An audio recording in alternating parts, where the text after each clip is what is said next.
যেখানে বিএনপি যদি দেশ চালাইতে ব্যর্থ হয়, জামাত ক্ষমতায় গেলে জামাত তো একদিনও দেশ চালাইতে পারবে না। এটা কেন জামাত বুঝে না? আওয়ামী লীগ এবং জামাতের ভাষা তো একই রকম, আচরণ একই রকম, হুমকি একই রকম। জামাত এবং এনসিপি এবং এই যে আওয়ামী লীগ সব এখন একাকার হয়ে গেছে। শেখ হাসিনা ফেরার সমস্ত পথ জামাত এবং এনসিপি তৈরি করতেছে। বাংলাদেশে কি ফেরেশতারা বাস করে নাকি? বাংলাদেশে কি আগে অপরাধ হয়নি? মানে বিএনপি ক্ষমতায় আসার পরে কি অপরাধ বেড়ে গেছে? ইন্টারিমের সময় কি মব হয়নি? রাশেদ, আপনি নিশ্চয়ই প্রথম আলোর এই রিপোর্টটি পড়েছেন, একের পর এক ভয়ঙ্কর খুন, এবং নিশ্চয়ই স্বরাষ্ট্রমন্ত্রী মহোদয়ের জবাবও পড়েছেন। উনি বলেছেন যে অপরাধ দমনের রাতারাতি পরিবর্তন আশা করা ঠিক হবে না। আসলে আইন শৃঙ্খলা পরিস্থিতি কতখানি ভালো, রাশেদ? না, আইন শৃঙ্খলা পরিস্থিতি নিয়ে অবশ্যই কিছু কিছু ক্ষেত্রে মানুষ উদ্বিগ্ন হয়। মানুষের বেশ প্রশ্নও আছে, মানুষের দুশ্চিন্তাও আছে।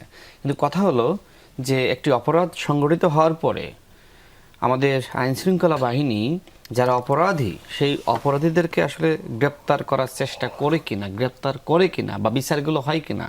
যেমন শিশু রামিসা ধর্ষণ এবং হত্যাকাণ্ডের পরে 8 ঘন্টার মধ্যে আসামিদেরকে গ্রেপ্তার করেছিল। এই গ্রেপ্তার করার পরেও জামাত এবং শিবিরের নেতাকর্মীরা তারা কিন্তু স্বরাষ্ট্রমন্ত্রী বা আইনমন্ত্রী তাদেরকে ভুয়া ভুয়া স্লোগান দিয়েছিল। অর্থাৎ পরিকল্পিতভাবে আসলে পরিস্থিতি খারাপ এটা অনেক সময় দেখানো হয়। যেখানে আইনের শাসন প্রতিষ্ঠা করার জন্য স্বরাষ্ট্রমন্ত্রী, আইনমন্ত্রী তারা দুজনেই কিন্তু কাজ করতেছেন। এবং যেখানেই অপরাধ হচ্ছে, এখন বাংলাদেশে কি ফেরেশতারা বাস করে নাকি? বাংলাদেশে কি আগে অপরাধ হয়নি? মানে বিএনপি ক্ষমতায় আসার পরে কি অপরাধ বেড়ে গেছে? ইন্টারিমের সময় কি মব হয়নি? বরং মব তো এখন অনেকটা বন্ধ আছে। হ্যাঁ, বিচ্ছিন্ন কিছু ঘটনা ঘটছে না সেটা আমি বলবো না, অবশ্যই ঘটছে। কিন্তু এখন তো ইন্টারিমের সময় তো এরকম খুন হয়েছে, পারিবারিক খুন, তাই না? ইন্টারিম তো একটা দুর্বল সরকার না, ছিল। দুর্বল সরকার ঠিক আছে, এটা নির্বাচিত সরকার, কিন্তু বহুমুখী চ্যালেঞ্জ তো রয়েছে। একদিকে আওয়ামী লীগ, অন্যদিকে জামাত। আওয়ামী লীগ এবং জামাতের ভাষা তো একই রকম, আচরণ একই রকম, হুমকি একই রকম। তাদের ফেসবুক পেজ দেখেন আর আওয়ামী লীগের ফেসবুক পেজ দেখেন।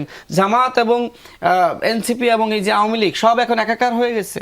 এই যে দেখেন, এখন এই সরকার নানানমুখী চ্যালেঞ্জের মুখোমুখি। শেখ হাসিনা ডিসেম্বরে ফিরবে, এর আগে আপনি কি করছেন? এর আগে 3 মাস আপনি লং মার্চ করবেন। মানে কি, শেখ হাসিনা ফেরার সমস্ত পথ জামাত এবং এনসিপি তৈরি করতেছে। তো এই সংকটগুলো তো জামাত তৈরি করতেছে, এনসিপি তৈরি করতেছে। সরকারকে কোথায় সহযোগিতা করতেছে? জামাতের লাভ আছে, জামাত ক্ষমতায় যাবে। জামাত তো নিজেই বলছে যে তারা দেশ চালাইতে ব্যর্থ, তারা পারতেছে না। যেখানে বিএনপি যদি দেশ চালাইতে ব্যর্থ হয়, জামাত ক্ষমতায় গেলে জামাত তো একদিনও দেশ চালাইতে পারবে না। এটা কেন জামাত বুঝে না? যেখানে বিএনপির অতীত অভিজ্ঞতা আছে, আন্তর্জাতিক সংকটকে পুঁজি করে, আপনি জাতীয় সংকটকে পুঁজি করে আপনি সরকার পতনের জন্য লং মার্চ শুরু করলেন। কি ইস্যুতে? আপনি বলছেন জুলাই জাতীয় সনদ এবং গণভোট। জুলাই জাতীয় সনদ গণভোট নিয়ে অন্তর্বর্তীকালীন সরকার প্রতারণা করে নাই? আমার কথা হলো, অন্তর্বর্তীকালীন সরকারের প্রতারণাকে পুঁজি করে কি বাংলাদেশের জনগণের ভোটে নির্বাচিত বিরোধী দল তারা কি এইভাবে লং মার্চ করতে পারে? তারা কি এইভাবে সরকার পতনের হুমকি দিতে পারে?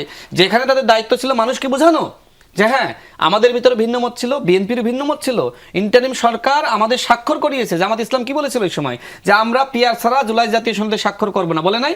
এরপরের দিন সকালে গিয়ে তারা স্বাক্ষর করলো কেন? এই প্রশ্নের উত্তর দেওয়া যাবে। সর্বশেষ কথা হলো যে জুলাই জাতীয় সনদ নিয়ে, গণভোট নিয়ে মানুষের ঐক্যমত আছে। সেই ঐক্যমতটা হলো স্বাক্ষরিত জুলাই জাতীয় সনদ বিএনপি সরকার বাস্তবায়ন করবে। আপনারা বলতেছেন এই সমস্যা জুলাই জাতীয় সনদের কারণে, এই সমস্যা জুলাই জাতীয় সনদের কারণে। মানে এটা তো আসলে হইতে পারে না।